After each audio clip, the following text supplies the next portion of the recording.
Hello students. तो आज हम बात करेंगे तो कोल्ड वॉर एरा की। जब कोल्ड वॉर एरा की बात करते हैं तो सबसे पहला जो आपके पास टॉपिक आता है वो होता है Cuban missile crisis.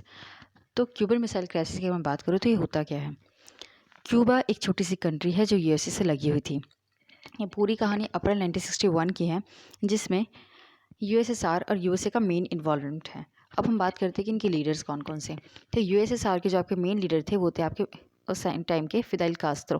Fidel Castro आपके क्यूबा के थे, और यूएसए के उस टाइम थे आपके जॉन एफ कैनेडी, और यूएसएसआर के थे निकिता क्रुश्चेव। तो मैं आपको एक और बार क्लियर कर देती हूँ कि निकिता क्रुश्चेव थे यूएसएसआर के, क्यूबा के थे फिदेल कास्त्रो लीडर, और उस टाइम पे यूएसए के थे आपके जॉन एफ कैनेडी। तो इनके ऊपर पूरी बात चलती है। और क्या होता है, क्यूबा से लगा हुआ क्यूबा एक छोटा सा देश था जो यूएसए से लगा हुआ था, और वहाँ पर यूएसएसआर अपने मिसाइल्स को तैनात करता है, अपनी मिलिट्री को तैनात करता है वहाँ पे, ताकि वो जो है वहाँ से यूएसए पर नज़र रख सके, और अगर कुछ भी कल को अगर बैड कंडीशन आती है तो वहाँ पर यूएसए पर वो एक्शन ले सके। और इस बारे में जॉन एफ कैनेडी को, जो वहाँ के उस टाइम पे प्रेसिडेंट थे, उनको काफ़ी लेट पता चलता है, आफ्टर 3 वीक पता चलता है। तो वो इसके ऊपर एक्शन लेने की सोचते हैं, और इस वजह से वो कहते हैं कि या तो वहाँ से वो अपनी मिलिट्री भेजते हैं, और वो कहते हैं कि यूएसएसआर के पास जाओ और वहाँ पर अपने उनको लोगों को रोको, मिसाइल्स जो वो लेकर आ रहे हैं, या फिर जो अपने आर्म्स यहाँ पर रख रहे हैं, या फिर अपने आर्मीज तैनात कर रहे हैं वो क्यूबा में, उन सबको रोकने के लिए कहा जाता है। तो वहाँ से यूएसए की आर्मी जाती है और वहाँ पे यूएसएसआर से बात करती है। उसके बाद यूएसएसआर जो है वो या तो क्यूबा में वो जाने की अपनी स्पीड कम कर देता है, या तो अपनी मिसाइल्स वो वहाँ से काफ़ी हद तक कम कर लेता है। तो ये था क्यूबा मिसाइल क्राइसिस। अब बात ये आती है कि हम क्यूबा मिसाइल क्राइसिस को इतना पढ़ क्यों रहे हैं। तो इसका एक रीज़न ये है कि क्यूबा मिसाइल क्राइसिस को पढ़ने का, कि कोल्ड वॉर के टाइम पे अगर सबसे हम कह सकते हैं कि सबसे हाईएस्ट स्टेज जो कोल्ड वॉर की रही वो यही थी, क्यूबा मिसाइल क्राइसिस। क्योंकि इस टाइम पे हमें ऐसा लग रहा था कि दो सेकेंड वर्ल्ड वॉर तो हो ही चुका है, अब हमारा शायद थर्ड वर्ल्ड वॉर हो जाएगा इस कंडीशन के बाद। इसीलिए ये एक इंपॉर्टेंट क्राइसिस के रूप में उभरता है, और एक ये इंपॉर्टेंट पार्ट बन जाता है कोल्ड वॉर का। तो यहाँ पर जो है, क्योंकि पहली बार ऐसा हुआ कोल्ड वॉर के टाइम पे कि दो देश जो दो सुपर पावर से बिल्कुल आमने सामने आ गई थी। और एक और बात ये है कि कोल्ड वॉर के टाइम पे हम मेनली दो सुपर पावर्स की बात करेंगे, एक होगा यूएसए और एक होगा यूएसएसआर। कोल्ड वॉर में ऐसा बहुत बार हुआ कि ऐसा लगा कि अब वॉर हो जाएगा, लेकिन कभी भी ऐसा नहीं हुआ कि यूएसए या यूएसएसआर बिल्कुल आमने सामने आके खड़े हो जाए। लेकिन इस बार पहली बार ऐसा हुआ क्यूबन मिसाइल क्राइसिस के थ्रू कि ये दोनों कंट्रीज बिल्कुल आमने सामने आकर खड़ी हो गई, और इसीलिए पूरे वर्ल्ड को जो थर्ड वर्ल्ड वॉर का डर आ गया था उनके अंदर। अब हम लाइन टू लाइन पढ़ते हैं इसके बारे में। In April 1961, the leader of the Union of Soviet Socialist Republic were worried that the United States of America would invade communist-ruled Cuba and overthrow Fidel Castro, the president of a small island nation off the coast of the United States. अप्रैल 1961 की पूरी कहानी है जब USSR के president, जो आपके कौन थे उस टाइम के, निकिता क्रुश्चेव। जो निकिता क्रुश्चेव थे, उनसे लोगों को, निकिता क्रुश्चेव को इस बात का डर लगने लगा था कि क्यूबा में कहीं ना कहीं जो है, जो उनके उस टाइम के लीडर हैं फिदेल कास्त्रो, उसको यूएसए के द्वारा हटा दिया जाएगा। यूएसएसआर की मैं फुल फॉर्म बता देती हूँ, union of Soviet socialist republics. अच्छा, आपके मन में ये डाउट आ रहा होगा कि यूएसएसआर है क्या, अभी कहाँ है। यूएसएसआर अब नहीं है, ये अब खत्म हो चुका है, और इसका रिप्रेजेंटेशन कह सकते हैं, इसका एक छोटा सा पार्ट जो है वो रशिया है, क्योंकि बहुत पार्ट्स में डिवाइड हो गया था। तो उसका एक पार्ट रशिया है, और जो आज हम मानते हैं कि यूएसएस का रिप्रेजेंटेटिव है तो वो रशिया है। ठीक है, उसके बाद आगे बढ़ते हैं। Cuba was an ally of Soviet Union and received both diplomatic and financial aid from it. Nikita Khrushchev, the leader of the Soviet Union, decided to convert Cuba into a Russian base. अब क्या होता है, जो Cuba है वो जो है alliances हो गए, अलायंस उसका यूएसएसआर के साथ था, या फिर जो दूसरी चीज़ें डिप्लोमेटिक हो गया, फाइनेंशियल एड हो गया, वो जो है यूएसएसआर के साथ ले रहा था क्यूबा। मतलब हम कह सकते हैं कि क्यूबा जो है यूएसएसआर के खेमे में था। तो ऐसे में निकिता क्रुश्चेव को लगा कि हमें जो है, सोवियत यूनियन को ऐसा लगा, जो वहाँ के निकिता क्रुश्चेव थे सोवियत यूनियन के, उन्हें ऐसा लगा कि क्यूबा को हम अपने मिलिट्री बेस पे चेंज कर देते हैं। इन 1962 ही प्लेस्ड न्यूक्लियर मिसाइल इन क्यूबा। तो 1962 में फाइनली उन्होंने क्या किया, क्यूबा में जो है अपने न्यूक्लियर मिसाइल्स को तैनात कर दिया। The installation of these weapons put the US for the first time under fire from close range and nearly doubled the number of bases or cities in the American mainland which could be threatened by the USSR. और वहाँ पे क्या किया गया, USSR के द्वारा जो है, यूएस से लगा वो छोटा सा क्यूबा है, वहाँ पर उन्होंने बहुत बड़ी मात्रा में जो मिलिट्री तैनात कर दी, अपने न्यूक्लियर वेपन्स या मिसाइल्स तैनात कर दी। इस वजह से अगर वहाँ से अटैक होता तो वो एक बहुत ही बड़ा लेकर आता, मतलब एक बहुत ही बड़ा ट्रेजेडी लेकर आता यूएसए के लिए। तो ऐसे में ज़रूरी था कि यूएसएसआर के सिर्फ यूएसए की बात की जाए, क्योंकि ये एक बहुत ही बड़ा थ्रेट था यूएसए के लिए उस टाइम पे। उसके बाद 3 weeks after the Soviet union had place it's nuclear weapons in Cuba, the America became aware of it. तो आफ्टर 3 week जो है अमेरिका को ये पता चलता है कि अच्छा यहाँ पर जो है कोई न्यूक्लियर वेपन तैनात किया गया क्यूबा में। The US President John F. Kennedy and his advisor were reluctant to do anything that might lead to full-scale nuclear war between the two countries, but they were determined to get Khrushchev to remove the missiles and nuclear weapons from Cuba. तो John F Kennedy ने ये decision लिया कि अगर ऐसा यहाँ से कोई अटैक होता है तो ये बहुत ही बड़ा एक ट्रेजेडी लेकर आएगा यूएसए में। तो उन्होंने सोचा कि हम जो है निकिता खरुशेव से बात करेंगे इसके लिए। तो ये डिसाइड हुआ फाइनली।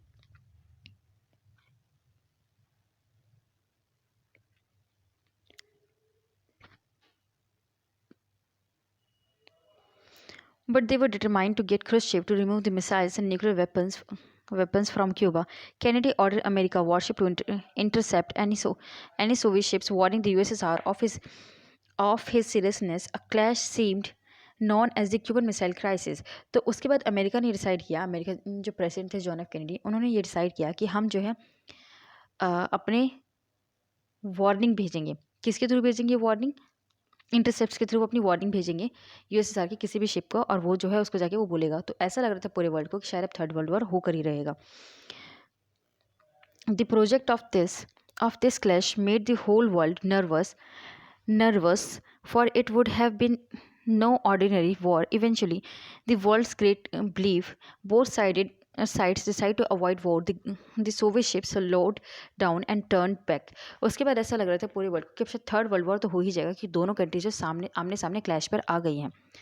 लेकिन इवेंचुअली ऐसा हुआ कि पूरे वर्ल्ड को एक राहत की सांस मिली, क्योंकि इन दोनों देशों ने बहुत ही अच्छे से चीज़ को डील किया, और सोवियत शिप्स ने इसके बाद इंटरसेप्ट्स के बाद जो है अपनी शिप्स को या तो स्लो कर लिया या तो उन्हें वापस कर लिया। The Cuban missile crisis was a high point of what come to be known as the cold war. तो हम कह सकते हैं कि क्यूबन मिसाइल क्राइसिस पूरे कोल्ड वॉर का एक हाई पॉइंट रहा था। इससे ज़्यादा जो हम कह सकते हैं कि जो एक हमें लगा कि जो एक वॉर की कंडीशन ले सकता है, इससे बड़ी कंडीशन नहीं आई थी। मेनली क्यूबन मिसाइल क्राइसिस ही रहा था इसमें। The Cold War referred to the competition, the tensions, and a series of confrontations between the United States and Soviet Union, backed by their respective allies. Fortunately, however, it never escalated into a hot war. लेकिन एक बात अच्छी रही कि ये वाला जो war है कभी भी हॉट वॉर में कन्वर्ट नहीं हो पाया। That is a powers. There were wars in various regions with the two powers and their allies involved in warfare and in supporting regional allies, but at least the world avoided another global war. और world भी जो complete another global war के लिए तैयार नहीं था, third world War के लिए हम तैयार नहीं थे, क्योंकि हम जानते हैं कि सेकेंड वर्ल्ड वॉर हमारे लिए एक बहुत ही बड़ी ट्रेजेडी लेकर आया था, और थर्ड वर्ल्ड वॉर तो कह सकते हैं कि शायद पूरी ह्यूमन को ही ख़त्म कर दे, ह्यूमन सिविलाइजेशन शायद से ख़त्म हो जाएगी। The Cold War was not a simply matter of power rivalries, of military alliance, and of balance of power. These were accompanied by a real ideological conflict as well. तो cold war की जब हम बात करते हैं, सिर्फ power या rivalries की लड़ाई नहीं थी, या मिलिट्री अलायंसेज नहीं था। यहाँ से जो है आपका एक बैलेंस ऑफ पावर तो उभरता ही, साथ ही साथ जो यहाँ पर एक आइडियोलॉजिकल कॉन्फ्लिक्ट वॉर था। आइडियोलॉजिकल कॉन्फ्लिक्ट की बात करते हैं, वो कहते हैं। तो आइडियोलॉजिकल वॉर का मतलब ये होता है कि यूएसए जो है उसकी कुछ अलग अपनी आइडियोलॉजी थी, और यूएसएसआर की अपनी अलग आइडियोलॉजी थी। अब यूएसए की बात करते हैं, यूएसए की अपनी आइडियोलॉजी का कह सकते हैं उसका नाम जो होता है कैपिटलिस्ट, और USSR union of Soviet socialist Republic का अपनी आइडियोलॉजी था, जैसे कि आप वर्ड्स में देख रहे हैं सोशलिस्ट, सोशलिज्म को वो मानता था, उसकी आइडियोलॉजी का नाम सोशलिज्म था। अब मैं छोटा सा डिफरेंस बता रही थी कि उन दोनों में डिफरेंस होता क्या है। तो इसमें कैपिटलिज्म की बात करते हैं तो इसका मतलब होता है कि मार्केट वैल्यू जो है वो जो है गवर्नमेंट ने डिसाइड करके मार्केट डिसाइड करती है। जैसे कि आज आप एक अगर पेन खरीद रहे हैं तो उसकी कीमत अगर 5 रुपये है, और कल को ऐसा होता है कि उसकी डिमांड बहुत ज़्यादा बढ़ जाती है और सप्लाई उतनी नहीं है, उतने वो पेन नहीं बना पा रहा है प्रोडक्शन हाउस, तो वो क्या करेगा, उस पेन का प्राइस हाई कर देगा, 10 रुपीज़ कर देगा। लेकिन अगर यही आप सोशलिस्ट कंट्री में हैं या यूएसएसआर जैसी कंट्री में, तो वहाँ पर ऐसा नहीं होगा। वहाँ पर अगर आपके पेन की कीमत 5 रुपये है, तो बेशक उसकी डिमांड कितनी भी बढ़ जाए या सप्लाई कितनी भी बढ़ जाए, तो उसका जो प्राइस है उतना ही रहेगा। बस ये होगा कि गवर्नमेंट उसे अपने अंडर रख लेगी और वो चेक करेगी कि किसको कितनी ज़रूरत है, फिर वो उसको उतना ही देगी। तो यहाँ पर प्राइसेस जो है गवर्नमेंट डिसाइड करती है। लेकिन जब हम कैपिटलिस्ट कंट्री की बात करते हैं, वहाँ पे सारे प्राइसेस जो है कंज्यूमर ही डिसाइड करता है या प्रोड्यूसर डिसाइड करता है, उन दोनों के रिलेशन में डिसाइड होता है, या मार्केट कह सकते हैं वन वर्ड में। ठीक है, आगे बढ़ते हैं। A difference over the best and the most appropriate way of organized political, economic and social life all over the world. The Western Alliance headed by the US. अब एक और बात ये आती है कि जो वेस्टर्न अलायंस है, जब हम कहते हैं ना वेस्टर्न कल्चर, तो हम यूएस की मेनली बात करते हैं, तो वेस्टर्न अलायंस से मेनली यूएस से रहा था, और उसने जो है लिबरल डेमोक्रेसी का आइडिया दिया। और ईस्टर्न अलायंस की जब हम बात करते हैं, सोवियत यूनियन, जिसने जो है आइडियोलॉजी ऑफ सोशलिज्म या कम्युनिज्म का आइडिया दिया। अब हम एक बात करते हैं कि एक और छोटी सी बात बता दूं कि यूएसए की जब हम बात करते हैं, वो डेमोक्रेसी की बात करता है। वो ये कहता है कि हर 5 साल पे जो है इलेक्शन होने चाहिए, और हर साल 5 साल पे जो है आपकी नई गवर्नमेंट आनी चाहिए। लेकिन हम सोशलिस्ट गवर्नमेंट की बात करते हैं, यहाँ पे कोई इलेक्शन नहीं होते हैं। ये इलेक्शन होते हैं तो फिर तब भी जो है वहाँ पे सेम पार्टी आएगी। मतलब डेमोक्रेटिक वैल्यूज़ की जो मेनली बात की जाती है वो यूएसए में रहती है, रशिया में नहीं रहेगी, या फिर सोवियत यूनियन में नहीं रहेगी। अभी आप जो है इसमें यूएसएसआर ही वर्ड यूज़ करेंगे, रशिया यूज़ नहीं करेंगे। अब अगला बढ़ते हैं, what is cold war. The end of second World war is a landmark in contemporary world is a landmark in contemporary world politics. In 1945 the allied forces. अब दो बात हम करते हैं इस पर। हम पहले करते हैं फर्स्ट वर्ल्ड वॉर की, फिर करते हैं सेकेंड वर्ल्ड वॉर की। तो फर्स्ट वर्ल्ड वॉर की जब हम बात करते हैं तो हमें बस इतना जानना है कि कब से कब तक हुआ था। तो फर्स्ट वर्ल्ड वॉर जो है हमारा 1914 से लेकर 18 तक हुआ था। और जब हम सेकेंड वर्ल्ड वॉर की बात करते हैं, ये हुआ था हमारा 1939 से लेकर 45 तक। अब सेकेंड वर्ल्ड वॉर में कौन कौन से नेशंस इन्वॉल्व थे, किस किस के पीछे लड़ाइयाँ थी, कौन कौन वॉर कर रहा था। तो इसमें दो पावर बनती है, एक था आपकी अलाइड फोर्सेस और दूसरी थी आपकी एक्सिस पावर। अब बात करते हैं अलाइड फोर्सेस में कौन कौन सी कंट्रीज थी। तो अलाइड फोर्सेस में आपके यूएस था, यूएसएसआर था, ब्रिटेन था और फ्रांस था। उसके बाद जब हम बात करते हैं एक्सिस पावर की, तो इसमें आपका जर्मनी, इटली, जापान, ये 3 कंट्रीज थी। तो ऐसे ही ये लोग अलग अलग किए हुए थे, अलाइड और एक्सिस। आपको याद करना पड़ेगा कि कौन से अलाइड नेशंस है और कौन से एक्सिस नेशंस है, क्योंकि आगे जो है इन्हीं वर्ड्स का इस्तेमाल किया जाएगा। आगे बढ़ते हैं। The war had involve almost all the major powers of the world and spread out to regions outside Europe including South East Asia, China, Burma and parts of India's North East. The war devastated the world in terms of loss of humans lives and civilian property. The First World War had earlier shaken the world between 1914 and 18। तो हमें पता है कि first World war तो हमारा already बहुत नुकसान कर चुका था 14 to 18 में। उसके 39 to 45 हमारा और जल्दी नुकसान कर चुका था। क्यों? अब मैं आपको ये पूरा बता दूँ कि असल में हुआ क्या। सेकेंड वर्ल्ड वॉर की जब हम बात करते हैं तो ये खत्म कैसे हुआ ऑफिशियली। एक चीज़ आप देखेंगे कि अलाइड नेशंस में स्टार्टिंग में जो है आपको यूएस और सोवियत दोनों साथ में दिखते हैं, लेकिन बाद में जो है ये दोनों 1945 के बाद से ये दोनों सुपर पावर बनने की होड़ में चले जाते हैं और ये दोनों अलग हो जाते हैं। अब इन लोगों में वो वाली फ्रेंडशिप नहीं रही थी जो 45 तक थी। अब हम सेकेंड वर्ल्ड वॉर की बात करते हैं। सेकेंड वर्ल्ड वॉर में क्या हुआ था। सेकेंड वर्ल्ड वॉर में हुआ ये कि जब सेकेंड वर्ल्ड वॉर की शुरुआत हुई 1939 से, तो ये नॉर्मल वॉर की तरह चल रहा था। लेकिन 1945 में पहली बार ऐसा हुआ कि अमेरिका ने या यूएस ने जो है अपने न्यूक्लियर वेपन की टेस्टिंग कर ली थी, न्यूक्लियर मिसाइल की टेस्टिंग हो गई थी। और उसने इसको 1945 में क्या किया, जापान के हिरोशिमा और नागासाकी पर न्यूक्लियर वेपन से अटैक किया या न्यूक्लियर मिसाइल से अटैक किया। आपने सुना होगा हिरोशिमा नागासाकी का नाम बहुत आता है, वहाँ पर अटैक किया। उसके बाद हुआ ये कि अमेरिका को काफ़ी क्रिटिसाइज़ भी किया गया, उसको डिफेंड भी किया गया कि नहीं उसने सही किया। तो पहले हम इसके ऊपर बात करते हैं कि आखिर उसको डिफेंड किस तरीके से किया अमेरिका ने, नहीं क्रिटिसाइज़ कैसे किया, पहले हम इस पे बात करते हैं। तो क्रिटिसाइज़ की बात करते हैं तो ये कहा जाता है वर्ल्ड पॉलिटिक्स की तरफ से कि जापान तो ऑलरेडी ही सरेंडर कर चुका था और वॉर खत्म ही हो चुका था, तो यूएसए को क्या ज़रूरत है उसके ऊपर न्यूक्लियर अटैक करने की, इतना बड़ा ह्यूज अमाउंट पर नुकसान करने की। तो इस पे जो क्रिटिसिज्म ये दिया जाता है कि क्रिटिसिज्म नहीं कह सकते, हम ये कह सकते हैं कि अमेरिका इसे किस बात से फेवर करता है। अमेरिका इस बात से फेवर करता है कि ये वॉर को ख़त्म करने के लिए ज़रूरी था कि हम न्यूक्लियर वेपन का अटैक करें, क्योंकि ये वॉर जो है अभी ख़त्म होने वाला नहीं था। ऐसा कहीं भी नहीं कहा गया है जापान के थ्रू कि वो सरेंडर कर रहा है। उसके बाद जब इसका एक और बार क्रिटिसिज्म किया जाता है, वो ये कहा जाता है कि असल में यूएसए ने इसलिए अटैक नहीं किया कि वो वॉर ख़त्म करना चाहता था, बल्कि उसने इसलिए अटैक किया कि वो चाहता था कि अपनी पावर जो है पूरे वर्ल्ड को दिखाए, साथ ही साथ जो यूएसएसआर जो उसके अगेंस्ट हो चुका है वो उसको अपनी पावर को शो कर सके। तो ये मेनली रीज़न दिया जाता है।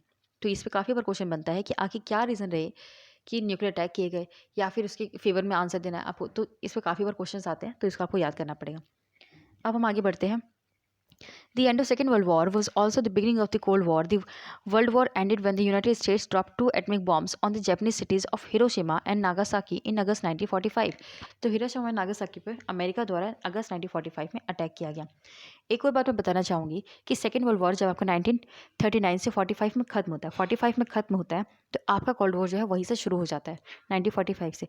और वो कब तक चलता है कोल्ड वॉर का पीरियड, आप इसको किसी एक साल के साथ नहीं बता सकते कोल्ड वॉर कि ये इस एक साल में रहा, नहीं। आप ऐसे बताएंगे कि 1945 से लेकर 1991, जब तक कि सोवियत यूनियन क्या कोलैप्स नहीं हो गया, वो खत्म नहीं हुई कंट्री जब तक ये जो है कोल्ड वॉर चलता ही रहा। उसके बाद आगे बढ़ते हैं। Causing Japan to surrender.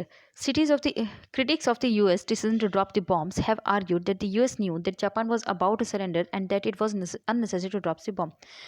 तो जो इसके क्रिटिक्स हैं वो ये कहते हैं कि जापान के ऊपर जो है यूएसए को बम गिराने की जरूरत नहीं थी, बॉम्ब गिराने की जरूरत नहीं थी, क्योंकि यूएसए अच्छे से जानता था कि अब जापान जो सरेंडर करने वाला है। This suggest that the US action was intended to stop the Soviet Union from making military and political gains in Asia and elsewhere to show Moscow that the United States was supreme. इनका ये कहना है कि असल में USA ने इसलिए attack नहीं किया कि वो सेकेंड वर्ल्ड वॉर खत्म करना चाहता था, बल्कि उसने इसलिए अटैक किया क्योंकि वो जो है सोवियत यूनियन को मिलिट्री अलायंस बनाने से रोकना चाहता था और पॉलिटिकल गेन से रोकना चाहता था कि वो एशिया में जो अपना इन्फ्लुएंस बढ़ा रहा था। तो वो चाहता था कि उसकी पावर दूसरी कंट्रीज़ के साथ मिलकर ना बढ़े, इसलिए उसने वहाँ पर अटैक किया था। और यहाँ पे एक बात की गई है मॉस्को की। मॉस्को जो है अभी रशिया की कैपिटल है और उस टाइम में यूएसएसआर की कैपिटल थी। US supporters have argued that the dropping of atomic bombs was necessary to end the war quickly and to stop further loss of America and allied lives. लेकिन जो इसके supporter हैं, supporters का ये कहना है, सपोर्टर्स ये कहते हैं कि असल में बॉम्ब को गिराना बहुत ज़रूरी था ताकि आपका जो वॉर ख़त्म हो सके, उसको जल्दी से जल्दी ख़त्म किया जा सके और हमारे जो अलाइड हैं वो सही रह सके, उनको ज़्यादा नुकसान ना हो। Whatever the motives, the consequence of the end of Second World War was the rise of two new powers on the global stage. और उसके बाद इसका consequence ये आया इस बॉम्ब के बाद, इस अटैक के बाद, कि दो सुपर पावर हमारे पास उभर कर आ गई ग्लोबल स्टेज पे। Second World War was the rise of two new super powers global stage. Second World War के थ्रू जो है दो नई सुपर पावर उभर कर सामने आती है हमारे सामने। Japan, the devastation of Europe, and in many other parts of the world, the United States and the Soviet Union became the greatest power in the world with the ability of to influence events anywhere on the earth. इसके बाद second World war जब खत्म होता है officially, Japan के ऊपर attack करने के बाद ऑफिशियली सेकेंड वर्ल्ड वॉर खत्म हो जाता है। उसके बाद होता ये है कि ये कहा जाता है कि जब दोनों कंट्रीज़ अब सुपर पावर बची, इन दोनों के पास काफ़ी इस हिसाब से पावर बची थी, अभी मिलिट्री अलायंसेस थे इनके पास, इकोनॉमिक काफ़ी था, इकोनॉमिक काफ़ी अच्छा था, क्योंकि ये लोग सेकेंड वर्ल्ड वॉर में भी काफ़ी लेट इन्वॉल्व हुए थे, इसलिए इनको इतना ह्यूज अमाउंट में लॉस नहीं हो पाता है। तो इस वजह से ये अभी भी सुपर पावर के रूप में तैनात थे। तो हमारे पास इस टाइम में दो सुपर पावर अभी बची हुई थी, वो थी यूएसए और यूएसएसआर। बाकी सभी कंट्रीज़, यूरोपियन कंट्रीज़ की हम बात करें तो वो ज़्यादा अफेक्टेड थे। जापान को तो ऑलरेडी न्यूक्लियर वेपन से अटैक किया गया था, तो वो भी अफेक्टेड थे उससे। While the Cold War was an outcome of emergence of the US and USSR as two superpower rival to each other. तो अगर हम कोल्ड वॉर की बात करें तो इसका इमरजेंस कैसे होता है? इसका इमरजेंस होता है यूएसए और यूएसएसआर की वजह से होता है, जो दो सुपर पावर जो है अपने आप को जो है और सुपर पावर बनाने की राह पे चल पड़ी है, इस वजह से जो है ये कोल्ड वॉर शुरू होता है। It was also rooted in the understanding that the destruction caused by the use of atom bombs is too costly for any country to bear. और लेकिन ये दोनों कंट्रीज़ ये भी जानती थी कि अगर किसी ने भी अटैक किया तो ये बहुत ही कॉस्टली हो जाएगा इस चीज़ को झेल पाना, इसके कॉज को, एटमिक बम के कॉज को झेल पाना बहुत ही मुश्किल होगा। The logic is simply yet powerful when two rival powers are in possession of nuclear weapons capable of inflicting death and destruction unacceptable to each other. A full-fledged war is unlikely. अब एक चीज़ और है कि अगर nuclear weapon से attack किया जाता है तो ऐसा नहीं होता है कि वो सिर्फ अटैक करने वाला जीत ही जाएगा, उसको कोई लॉस नहीं होगा। नहीं, जो अटैक करने वाला, जो अफेक्टेड है, वो भी उसको इतना नुकसान पहुंचा सकता है कि वो अपनी जीत का जश्न मना ही नहीं पाएगा, उसके पास भी बहुत ह्यूज अमाउंट में लॉस हो चुका होगा। न्यूक्लियर वेपन के साथ ये वाली प्रॉब्लम है, इसलिए कंट्रीज जो है इन न्यूक्लियर वेपन्स का इस्तेमाल करने से बहुत ज़्यादा बच रही थी। In spite of provocation, neither side would want to risk war since no political gains would justify the destruction of their societies. In the event of a nuclear war, both sides will be so badly harmed that it will be impossible to declare one side or the other as the winner. Even if one of them tries to attack and disable the nuclear weapons of its rival, the other would still be left with enough nuclear weapons to inflict unacceptable destruction. तो यही बात बताई जा रही है इसमें, जो मैंने आपको बताया कि दूसरे के पास अभी भी इतनी क्षमता रहेगी, इसकी कैपेबिलिटीज़ रहेगी, वो उसे अनएक्सेप्टेबल डिस्ट्रक्शन दे सके। मतलब जिसने अटैक किया है वो तो, मतलब जिस पे अटैक किया वो तो अफेक्टेड होगा ही, उसके साथ ही साथ जो उसके अपोजिट होगा वो भी उसको इतना नुकसान पहुंचा चुका होगा कि उसके पास एक ह्यूज अमाउंट में डिस्ट्रक्शन हो जाएगा कि वो वापस से उस अपनी पुरानी वाली चीज़ में वापस आने में इसको बहुत टाइम लग जाएगा। और इसी कंडीशन को हम डेटरेंस कहते हैं। डेटरेंस एक फियर का वो माहौल होता है जिसमें आपको डर लगता है कि अगर मैंने सामने वाले को मारा तो वो भी मुझे इतना नुकसान पहुंचा देगा कि मेरी वो जीत नहीं कहलाएगी। ठीक है, ये डेटरेंस होता है।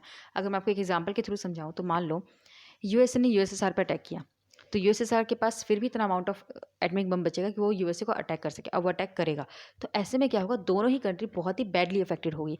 इस वजह से दोनों ही कंट्रीज जो है इस चीज़ से बच रही थी और इसी को डेटरेंस कहा जाता है, क्योंकि दोनों को डर था कि दोनों ये हमें बहुत ह्यूज नुकसान पहुंचाएगा। इसीलिए both sides have the capacity to retaliate against an attack and to cause so much destruction that neither can afford to initiate war. Thus, the Cold War, in spite of being an intense form of rivalry between great power, remained a cold and not hot और shooting war. और यही reason था कि ये हमेशा जो है cold war ही रहा, कभी हॉट वॉर में कन्वर्ट नहीं हो। हॉट वॉर का मतलब होगा कि आप आमने सामने लड़ाई करें, वॉर में इन्वॉल्व हो। जब हम कोल्ड वॉर की बात करते हैं वो आमने सामने वॉर नहीं करते हैं। The deterrence relationship prevents war but not the rivalry between power. Note: the main military feature of Cold War, the two superpowers and the countries in the rival blocs led by the superpowers were expected to behave as rational and responsible actors. They were to be rational and responsible in the sense that they understood the risk in fighting wars that might involve the two superpowers when two superpowers and the blocs led by them are in deterrence relationship, fighting wars will be massively destructive. तो ये लोग जानते थे कि deterrence relation है हमारा, ठीक है, और ये एक जो है फाइट मैसिव डिस्ट्रक्शन लेकर आएगा अगर यहाँ पे वॉर होता है तो। Responsibility therefore mean being restrained and avoiding the risk of nuclear and other world war. In this sense, the Cold War managed to ensure human survival. तो हम कह सकते हैं कि कोल्ड वॉर ने कहीं ना कहीं ह्यूमन सर्वाइवल को बनाए रखा और उसने कभी हॉट वॉर में इस चीज़ को कन्वर्ट नहीं किया और थर्ड वर्ल्ड वॉर रह बच गया, थर्ड वर्ल्ड वॉर नहीं हो पाया। तो इसलिए हम यहाँ पे जो एक डेटरेंस की बात करते हैं, ठीक है, काफ़ी बार जो है डेटरेंस 1 मार्क्स में पूछा जाता है सीबीएसई में, तो आपको इसको देखना होगा और समझना होगा इसकी डेफिनेशन क्या होती है। इस पर काफ़ी बार क्वेश्चंस आते हैं। बाकी मिलते हैं किसी नई वीडियो के साथ। कल भी मैंने एक वीडियो रिकॉर्ड किया था, बस उसमें आवाज़ नहीं आई, आवाज़ की बहुत दिक्कत थी, तो मैंने आज फिर से वीडियो रिकॉर्ड किया है आप लोगों के लिए। बाकी देखते रहिए, जुड़े रहिए मेरे साथ। मिलते हैं किसी अगली क्लास में। Thank you for watching.